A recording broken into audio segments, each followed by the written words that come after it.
دوستو گزشتہ ایپیسوڈ میں جب ہم نے اختتام کیا تھا تو فیئربینڈ کا جو تصور تھا اس کا کہنا تھا کہ سائنسی سرگرمیوں میں سائنٹیفک ایکٹیویٹی میں کوئی میتھڈ فالو نہیں کیا جاتا، اور اس نے کہا تھا، اس نے یہ کتاب لکھی تھی، اس کا میں نے حوالہ دیا تھا آپ کو، اگینسٹ میتھڈ، اور گویا اس نے ایپسٹیمولوجیکل انارکی کو ایڈوکیٹ کیا تھا۔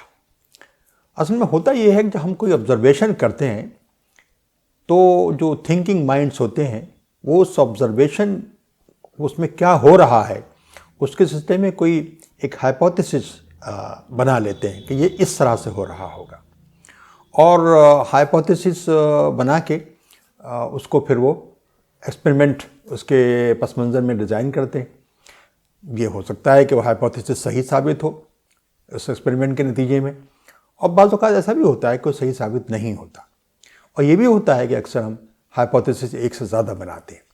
جب کوئی ہائپوتھیسس فیل ہو جاتا ہے تو پھر ہم ایک نیا ہائپوتھیسس بناتے ہیں، اور اس ہائپوتھیسس میں اس سے پہلے کے جو رزلٹ آئے تھے، ہائپوتھیسس بنا کے جو رزلٹ آئے تھے اس میں وہ پروو نہیں ہو پایا تھا، ان چیزوں کو ایلیمنیٹ کرتے ہیں اور نیا ہائپوتھیسس بناتے ہیں، پھر ایکسپریمنٹ کرتے ہیں، اور کامیابی ناکامی اس میں ہوتی رہتی ہے۔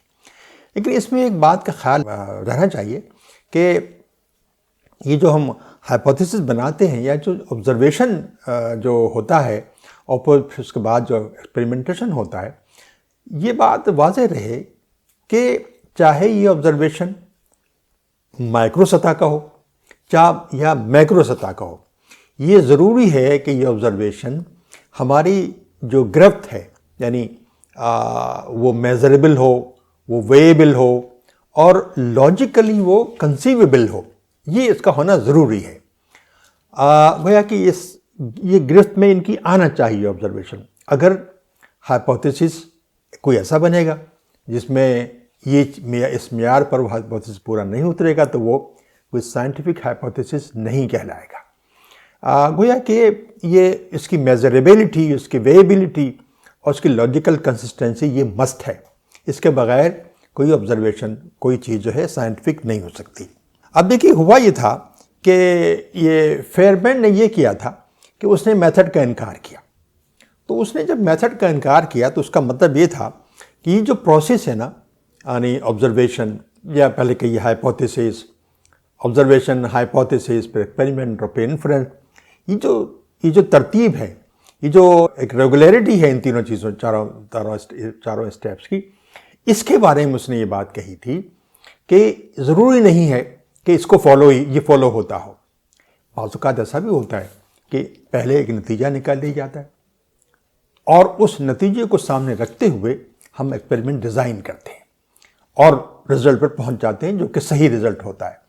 تو اس نے بہت سی نظیریں، بہت سی مثالیں پیش کی، اور اس پس منظر میں جب اس نے یہ بات کہی کہ میتھڈ ایگزسٹ نہیں کرتا اور کوئی بھی طریقہ، اس نے لفظ استعمال کیا، اینی تھنگ گوز، یعنی سائنٹیفک میتھڈ نہیں، ضروری نہیں کہ فالو ہوتا ہو، اینی تھنگ گوز، کسی طریقے سے بھی صحیح رزلٹ پر سائنس میں پہنچا جا سکتا ہے، اور اس نے سائنس کی تاریخ سے بہت سی مثالیں دی۔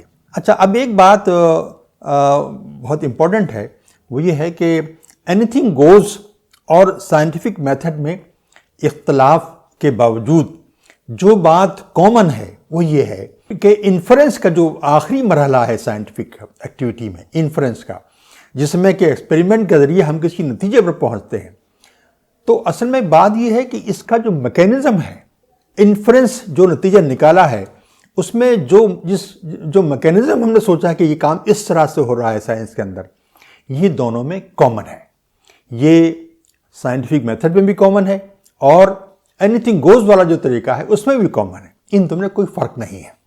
اور جو اصل بات یہ ہے کہ ایک تو بات یہ کہ یہ کامن ہے، اور اس کے نتیجے میں جو ڈیمانڈ کرتی ہے وہ یہ ہے کہ رزلٹ ہمارا ریپروڈیوسیبل ہو اور میکینزم سائنٹیفکلی انڈرسٹینڈیبل ہو، یعنی میکینزم سمجھ میں آئے کہ اس طریقے سے یہ کام ہو رہا ہے اور اس کو ہم ریپروڈیوس کر سکیں۔ یہ دونوں میں کامن ہے، یعنی اینی تھنگ گوز میں بھی اور سائنٹیفک میتھڈ کی ہیجیمنی میں بھی۔ اصل میں ہوا یہ ہے کہ فیئربینڈ جو تھا نا، وہ